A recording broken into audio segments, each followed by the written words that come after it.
출근길 하나님 말씀과 동행하는 출동 큐티의 진기선 목사입니다. 오늘은 제가 좀 밖에 나와 있는 관계로 이렇게 또 낯선 곳에서 이렇게 이제 큐티를 찍게 되었습니다. 여러분 양해를 좀 부탁드릴게요. 함께 묵상할 말씀은 마태복음 26장 36절에서 56절입니다. 굉장히 긴데요. 제가 낭독하겠습니다. 이에 예수께서 제자들과 함께 겟세마네라 하는 곳에 이르러 제자들에게 이르시되 내가 저기 가서 기도할 동안 너희는 여기 앉아 있으라 하시고 베드로와 세베대의 두 아들을 데리고 가실새 고민하고 슬퍼하사 이에 말씀하시되 내 마음이 매우 고민하여 죽게 되었으니 너희는 여기 머물러 나와 함께 깨어 있으라 하고 조금 나아가사 얼굴을 땅에 대시고 엎드려 기도하여 이르시되 내 아버지여 만일 할만 하시거든 이 잔을 내게서 지나가게 하옵소서. 그러나 나의 원대로 마시옵고 아버지의 원대로 하옵소서 하고 제자들에게 오사 그 자는 것을 보시고 베드로에게 말씀하시되 너희가 나와 함께 한 시간도 이렇게 깨어 있을 수 없더냐. 시험에 들지 않게 깨어 기도하라.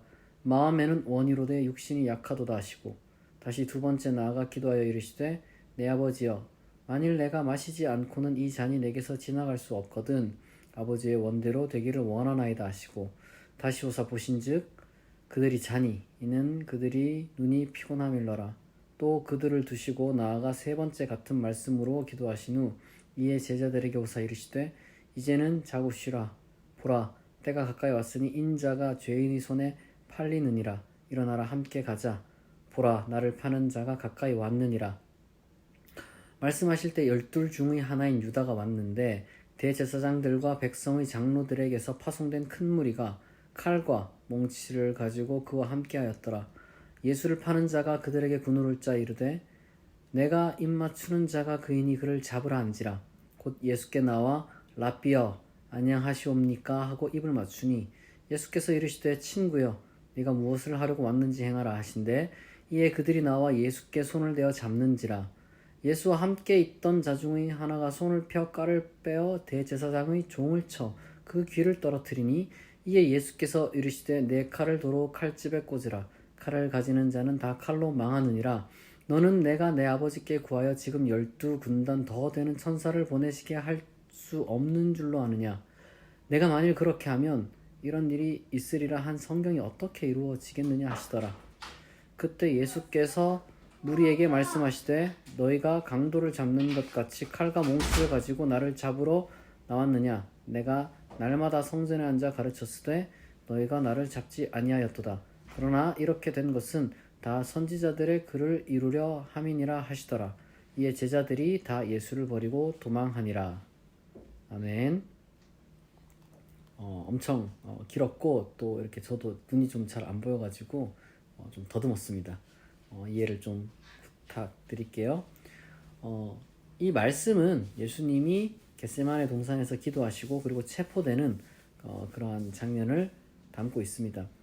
사실 여기 너무 많은 내용이 있기 때문에 우리가 다 일일이 이걸 다 할 수는 없겠지만 우선 기도하는 예수님의 그 마음을 우리가 좀 생각해 보면 좋겠어요.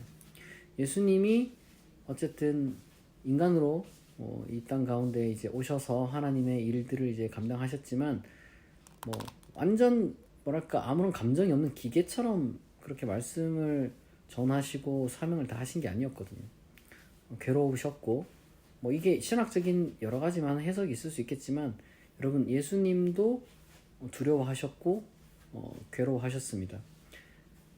이 기독교 신앙이라는 건요 아무런 감정이 없어지는 그런 게 아니라 두렵지만 그럼에도 불구하고 어떤 그 하나님의 뜻을 위해서라면 그걸 감수하는 게 여러분 신앙입니다. 우리가 기독교인이 성령 충만하고 그러면요 감정이 완전 다 마비되는 것처럼 그렇게 이제 말씀하시는 분들이 계신데 그런 거 전혀 아니고 분명히 우리는 감정이 그대로 살아 있습니다. 다만 그 감정을 이길 수 있을 만한 그런 어떤 그 믿음, 의지 이런 것들이 우리 가운데 생겨나는 거죠. 과연 나는 그렇다면 하나님의 뜻을 내가 그렇게 이루기 위해서 그렇게 예수님처럼 우리가 기도한 적이 있는가? 두려움을 극복하게 해달라는 것보다 하나님의 뜻을 끝까지 실천할 수 있게 해달라고 우리가 기도를 한 적이 있는가? 그걸 좀 살펴보는 그런 시간이 되면 좋겠습니다. 그리고 또한 다른 한편으로 그 예수님을 판 유다 표현이 12 중에 하나라고 하거든요. 그러니까 이제 가장 최측근인 유다가 이제 예수님을 팔았다는 이야기인데, 흥미롭게도 유다는 단 한 번도 예수님을 뭐 이제 이 복음서 저자들이 어떤 목적을 갖고 한 것이지만 주님이라고 부른 적이 한 번도 없어요. 거룩한 칭호로 부르지 않고 항상 선생님 이렇게 이제 거리를 둡니다. 뭐 사실 거리 두는 것 자체가 나쁜 것도 아니고, 랍비라는 칭호는 되게 높은 칭호인데도 불구하고 유독 이제 유다가 지금 이렇게 얘기를 하는 걸 보니 인격적인 관계가 없었다는 걸 우리가 알 수 있는 거죠. 과연 나는 예수 그리스도를 믿는 그 믿음이 예수와 인격적인 관계가 형성되어 있는가? 물론 이게 좀 추상적인 표현입니다만은 이렇게도 이야기를 할 수 있을 것 같아요. 과연 나는 정말 진심으로 예수의 그 정신과 뜻을 이어가려는 그런 그리스도인인가? 그냥 내 마음대로 내 신앙을, 아니지, 내 욕망을 신앙의 이름으로 자꾸 이제 포장하려는 게 아닌가? 진짜 예수의 뜻과 그의 삶과 그의 가르침 뭐 이런 것들을 내가 이으려고 하는 그런 인격적인 어떤 그 예수를 따르는 자인가? 아니면 그냥 내 마음대로 내 욕망과 내 철학과 내 사상을 예수의 이름으로, 기독교의 이름으로 포장하고 싶은 것은 아닌가? 이걸 우리가 이제 한번 좀 돌아볼 필요가 있겠습니다. 뭐 어느 것이라고 더 나쁘다 이건 아니지만 적어도 우리가 예수를 파는, 다시 말해서 돈을 위해서 사람을 파는 그러한 잘못된 길을 우리는 가서는 안 될 것이다. 우리의 기본적인 것은 이제 이 윤리에 있는 것인데, 유다는 결국에는 그 윤리를 다 버린 거죠. 우리가 이제 그런 제자가 되어서는 안 될 겁니다. 제자도 그렇게 무너질 수가 있다는 거예요. 교회를 아무리 오래 다니고 생활을 해도 그렇게 될 수가 있는 겁니다. 그리고 예수님이 지금 마태복음 누가 그렇게 했는지는 모르겠는데, 요한복음 가게 되면 이제 칼을 휘두른 자가 이제 베드로다. 그 다음에 귀에 그 칼을 휘둘러 가지고 귀가 떨어진 자가 이제 말고다, 말커스다 이렇게 이제 이름이 나오는데, 중요한 것은 예수님이 무슨 말씀하시냐 그러면 무장 저항을 하지 말라. 그러니까 폭력을 사용하지 말라. 그럼 종교는 폭력을 사용하면 안 돼요. 어떤 방식으로든지 간에. 기본적으로 근데 우리나라는 폭력을 너무 좀 쉽게 생각하는 것 같아요. 뭐 예를 들면은 언어 폭력이라든지 아니면 진짜 물리적 폭력을 사용하죠. 사람에게 사용하지 않는데 때때로는 무슨 뭐 우상을 철폐한다 이러면서, 그죠? 타종교 건물을 훼손한다든지 이런 것들이 너무 많이 있는데, 우선 기본적으로 아무리 좀 불만이 있고 뭔가 좀 내가 믿고 있는 바가 아주 확실하다 할지라도 폭력을 사용하는 것은 적어도 예수 그리스도의 방법은 아니었습니다. 우리가 그거를 잊어버리면 여러 가지 많은 부작용들이 발생하게 되는 것 같아요. 우리는 정당한 우리의 어떤 그 선한 모습을 잃지 않아야 되고, 항상 그 고난 가운데 있더라도 정말 우리가 폭력적으로 변질되면 안 될 겁니다. 종교의 이름으로 여러분 사용되는 모든 폭력은 예수 그리스도께서 거부하시고 말리신 겁니다. 우리가 그걸 기억해야 돼요. 결국에는 어쨌거나 예수님은 체포되셨습니다. 그리고 예수님 주변에 있던 사람들은 다 떠났어요. 다 떠났는데 과연 우리가 이 제자들처럼 예수님을 떠나버리고 예수님을 이제 고독하게 이렇게 내버려 둘지 아닐지 우리 스스로가 잘 알 수 있을 거라 생각합니다. 그것이 과연 나였더라면 정말 예수님께서 끝까지 지킬 수 있었을까? 피상적으로는 지킬 수 있다고 생각하는데 사실 쉽지 않았을 것 같아요. 저도 뭐 장담을 못 하겠습니다. 그러나 어쨌거나 예수님은 체포되셨고 그것이 오늘날 기독교의 그 초석이 되는 그 십자가 처형으로 이어졌습니다. 우리가 이제 종료주일부터 시작해서 이제 고난주간이 시작되는데요. 예수님의 고난에 대해서 우리가 이제 말씀을 통해서 차근차근 살펴보면서 그것이 어떤 의미를 지니는지 또 잘 묵상해 보고요.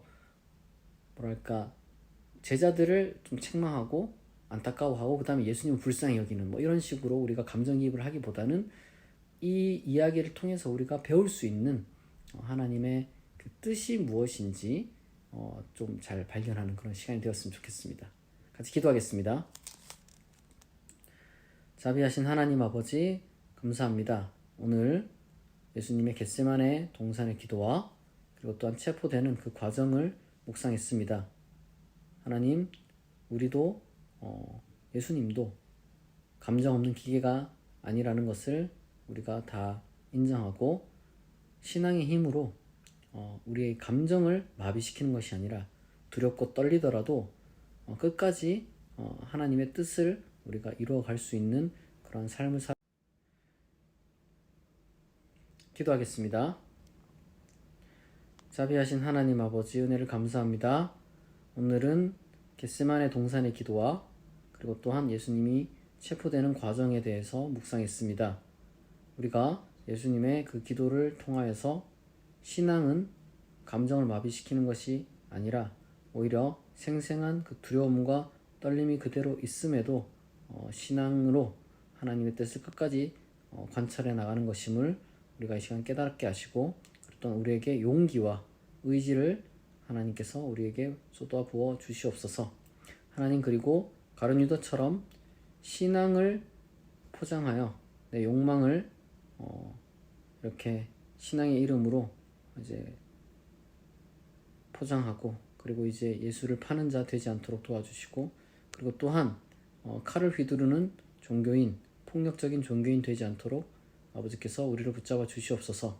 그리고 또한 오늘부터 시작되는 이 고난주간 하나님, 우리가 십자가의 그 길, 순환과 십자가 처형의 그 과정 중에 하나님과 예수 그리스도가 보여주셨던 놀라우신 그 신비를 우리가 깨닫는 귀한 일주일 되게 하여 주옵소서. 감사드리며 예수님의 이름으로 기도합니다. 아멘. 여러분, 오늘 주일인데요. 여러분 각자 속한 곳에서 예배 잘 드리고 귀한 또 안식의 시간이 되시기를 바랍니다. 오늘 출동 큐티는 여기서 마치겠습니다. 내일 아침 6시에 다시 만나겠습니다.